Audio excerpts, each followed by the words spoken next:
Good afternoon, everyone. We want to thank you for joining us. We're talking about something that is extremely important, and a lot of people don't have a lot of information on the topic. So today we are talking about parental rights for same-sex couples. We're going to talk about what that looks like if you're married and if you're not married. So thank you for joining our live.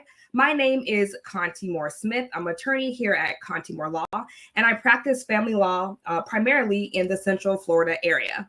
We are also joined with Karen Persis. So, Karen, can you please introduce yourself? Thank you so much. My name is Karen Persis. I am an attorney here in Orlando, Florida. I specialize in family formation. So I help people form their families through reproductive technology and adoption. Awesome. And we also have with us Supatra Cooper. Hello, I'm Supatra Cooper. I'm one of the attorneys here at Conti Moore Law, and I've been practicing family law here for 3 years. So it's a pleasure to be here with you all. And Supatra, you are actually just recognized. Tell everybody about your nomination. Very recently, I have been nominated as Best Family Law Attorney for Orlando Weekly. So if you all feel so inclined, please go to Orlando Weekly and vote for me for Best Family Law Attorney for 2023. Awesome. All right. So we are excited to have Karen and Supatra here. And so Karen is like the expert on this topic, okay? And so what we're experiencing right now, since we practice family law, are that we're getting a lot of calls from people who are in same-sex relationships, and they want to know, well, what are my rights?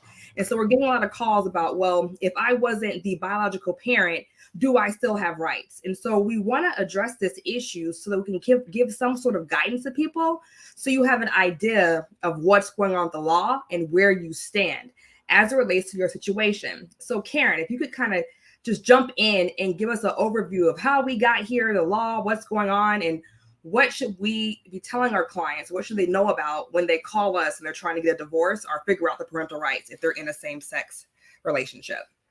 Sure. So it really does depend on what type of same-sex relationship they're in. So, for example, if a male couple had children, the odds are that they had these, well, not even the odds. The reality is they had these children either through surrogacy or adoption.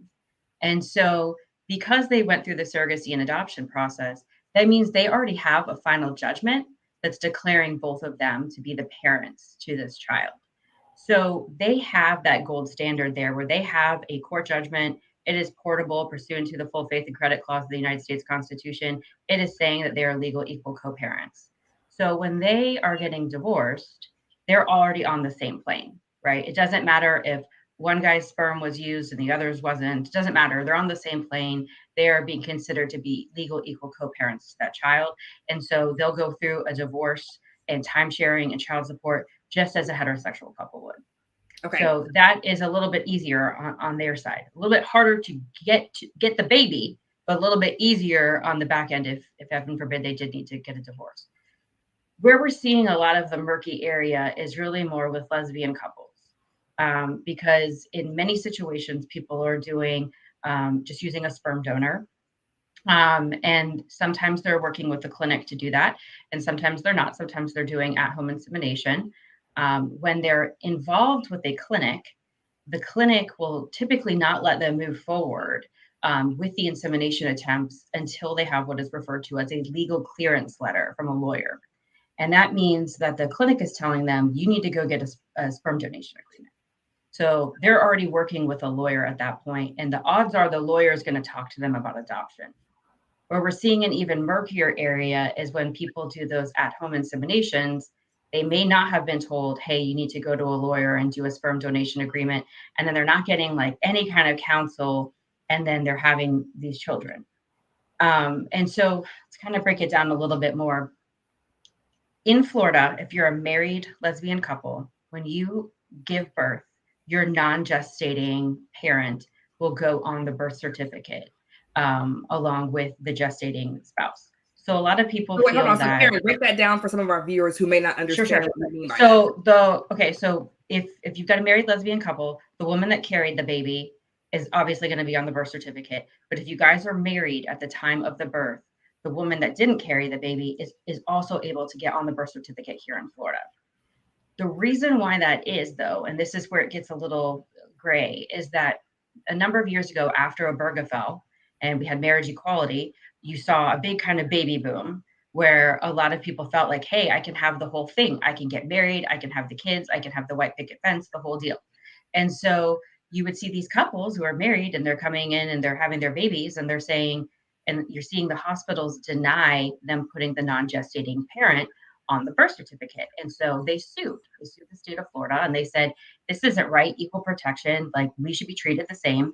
But what Vital Statistics kind of came back with was, well, biologically, we know it's not the other person, even though the statute says presumptively, if it's a husband and a wife, we can kind of wink, wink, nudge, nudge, say, yeah, it's both of theirs. But with two women, we know there's somebody else's rights here that potentially we're terminating, or whatnot, and we need to know what to do. And they also made the argument that like their form literally couldn't put two people down.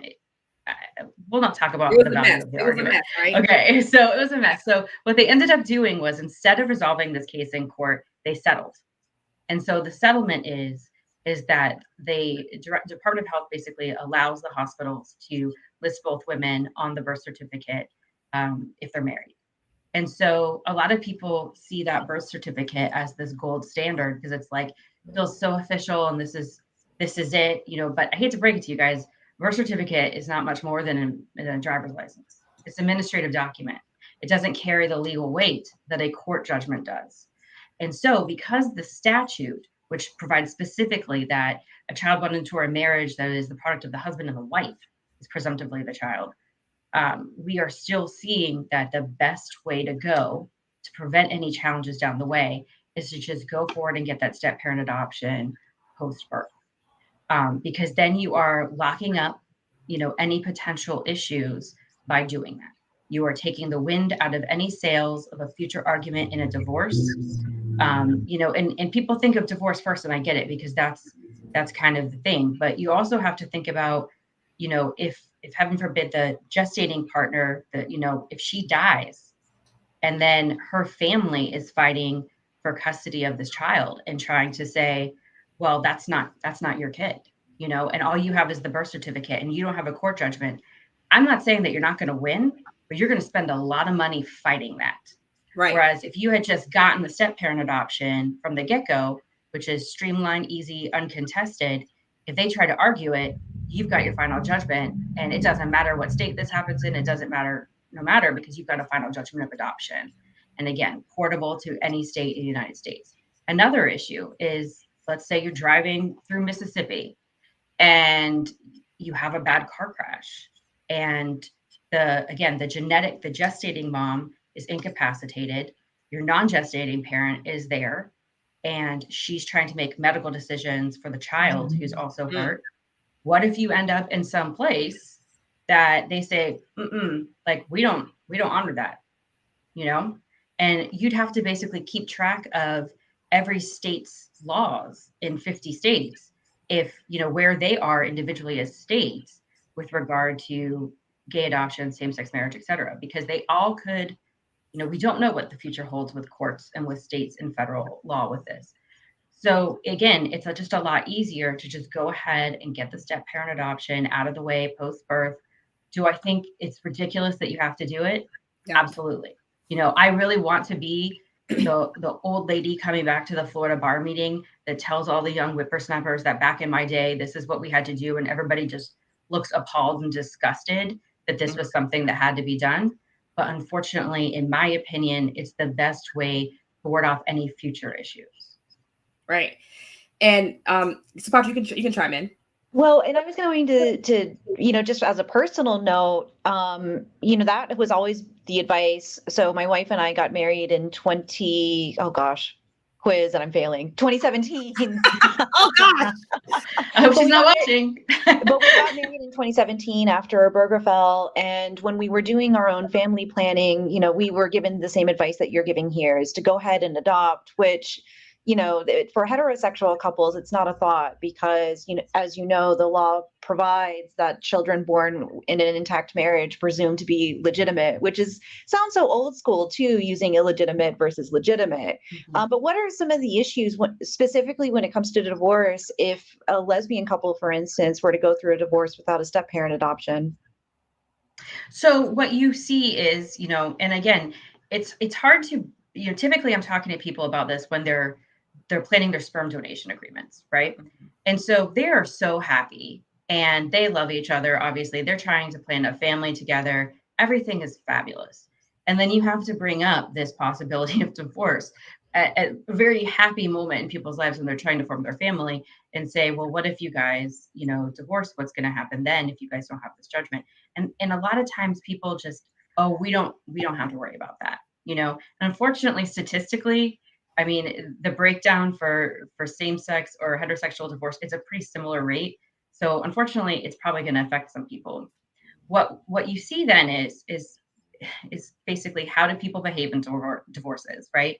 Some people do consider the best interest of their child and they just want it done easy, no muss, no fuss. And those people, even if they didn't get a step-parent adoption, are probably not going to have an issue because they're both agreeing to the court, like we're both the parents. There's nothing being contested. They've got the birth certificate. The court can just decide, yeah, you guys are both legally the parents. We're going to order time sharing and all that. The problem is with the people that are not happy. And that's what we frequently see. I'm sure you guys frequently see in divorces, right? And so they want to stick it to the other person. They're mad.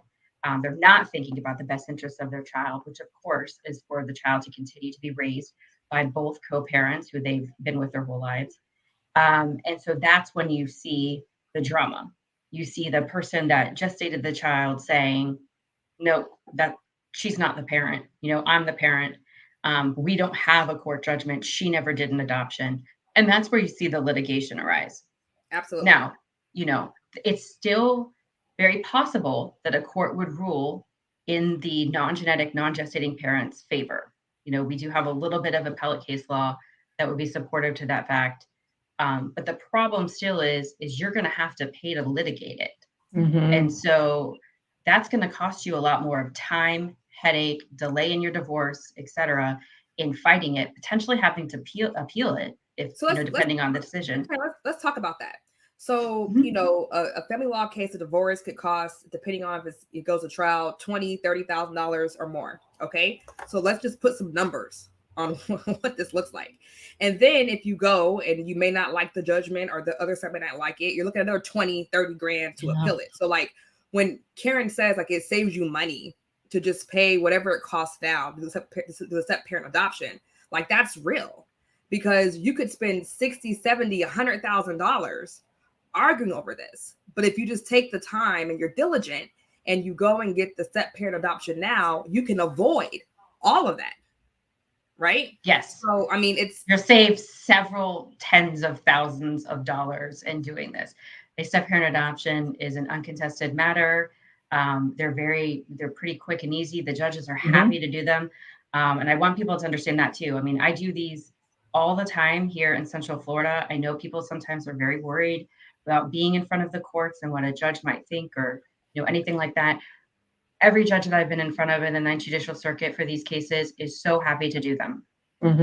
Probably much more happy to do them than the couple having to do them because they're, honestly, typically annoyed that they have to do it, which I totally get. But then also they get a sense of relief when it's done.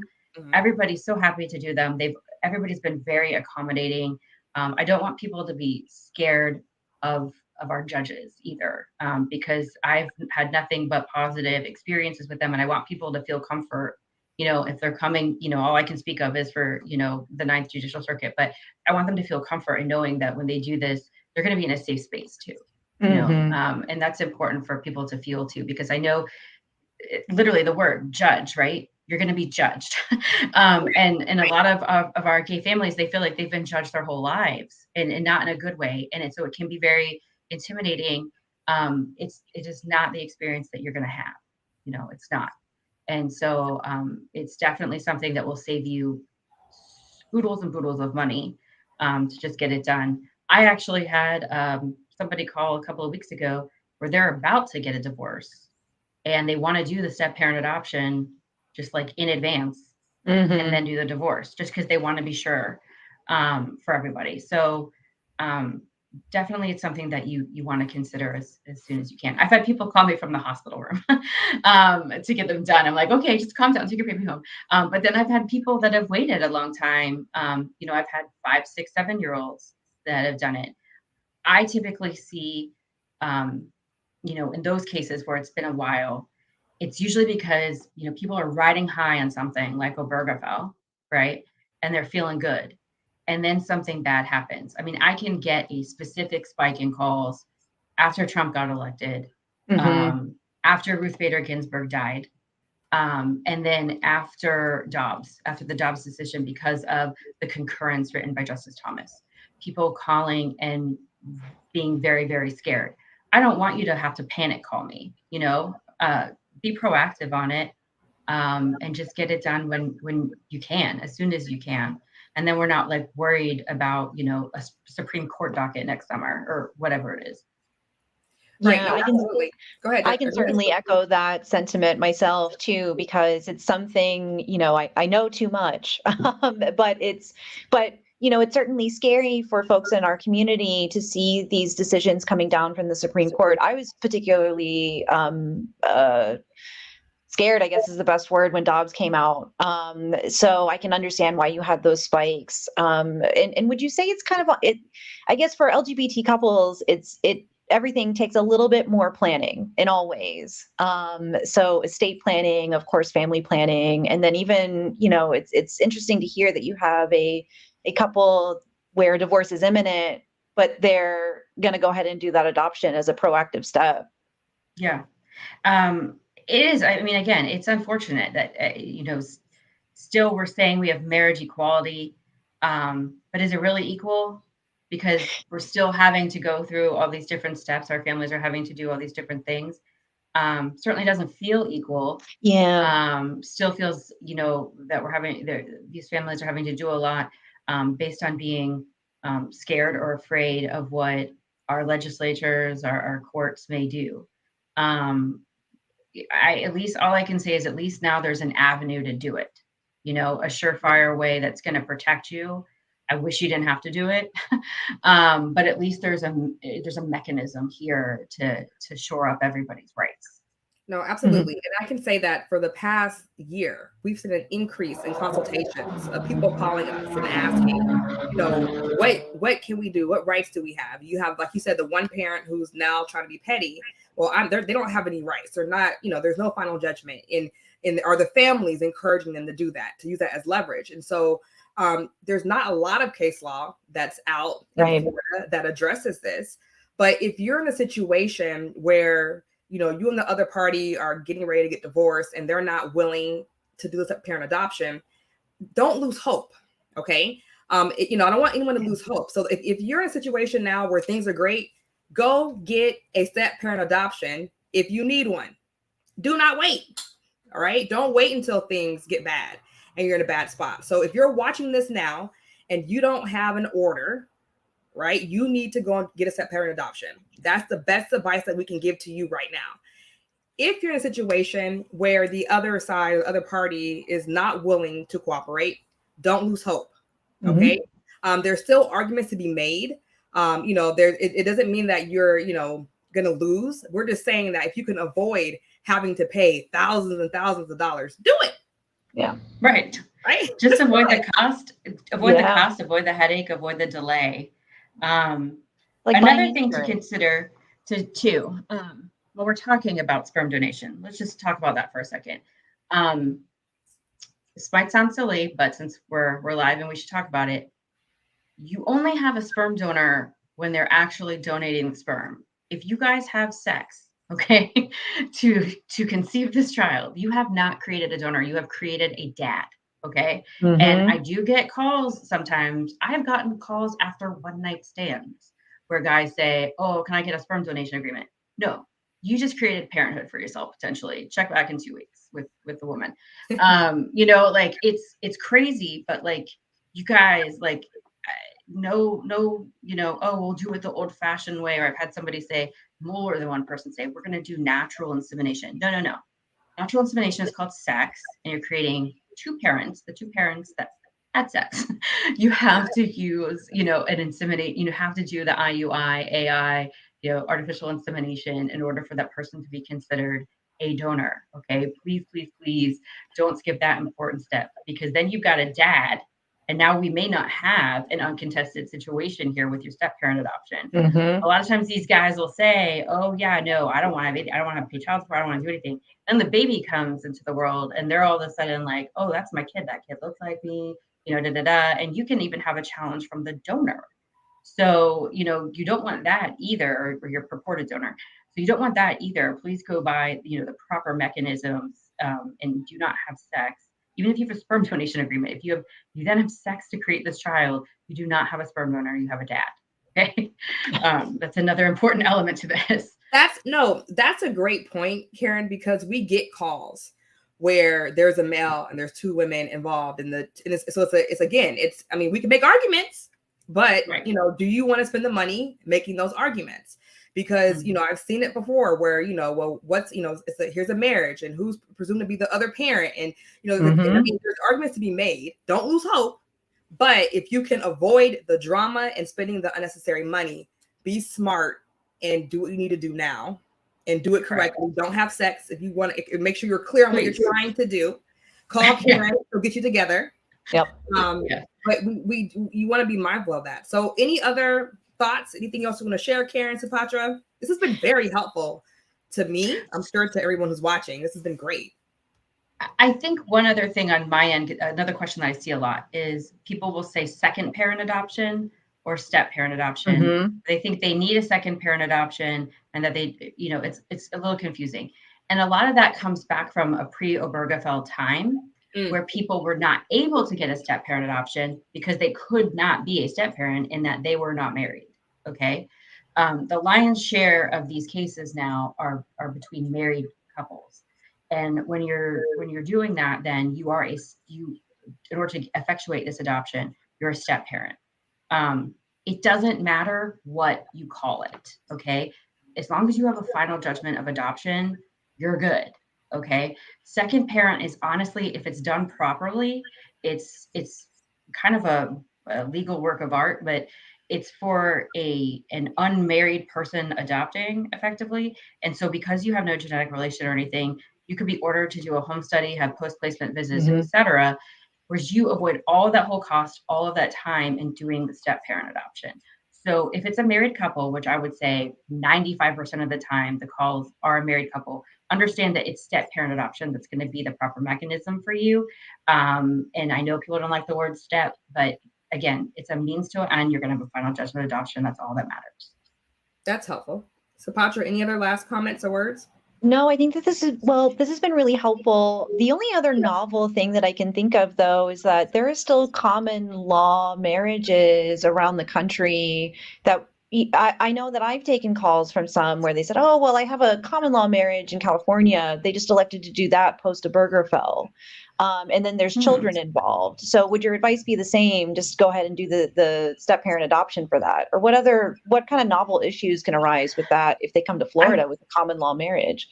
I don't know. Would our court honor a common law marriage? I mean, that's more of I don't think they would. Yeah, I don't think so.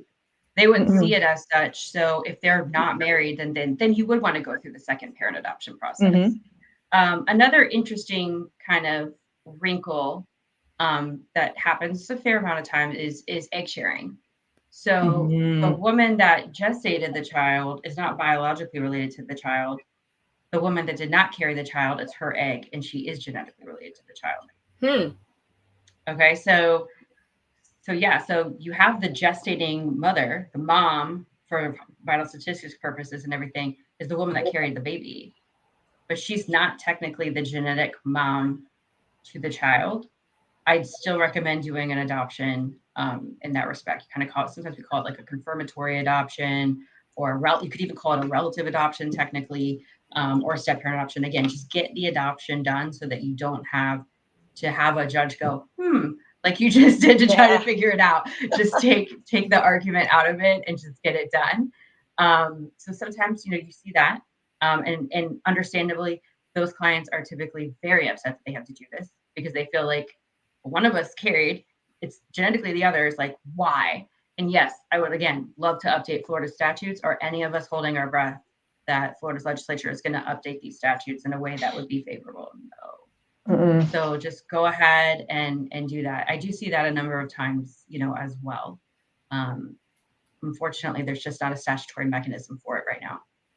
I think it'll be really interesting to see how our laws evolve, and as these cases work up through the circuits, and even in different states as well when these issues arise, because if push comes to shove, Obergefell is it's pretty new, and so we're seeing novel issues from same-sex marriages where all of these statutes were written in a heteronormative type of fashion. So yeah, really interesting. Well, thank you. Absolutely. Yeah. No, Karen, if we could put up Karen's information. Karen is the expert on adoptions in this area. So if you have any questions, please contact her. You can also contact us if you need help with a divorce. We are more than willing to make the arguments on your behalf. But if you can avoid having to pay us so much money, do so.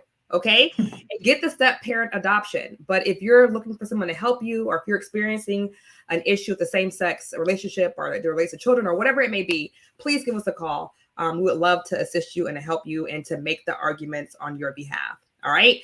This has been a great live today. I'm so excited to get this information out. And Karen, we would love to have you back on in the future so you can share more of your expertise with our viewers. So thank you so much, everybody. Thanks so much, guys. Thank you, everybody. Thank you.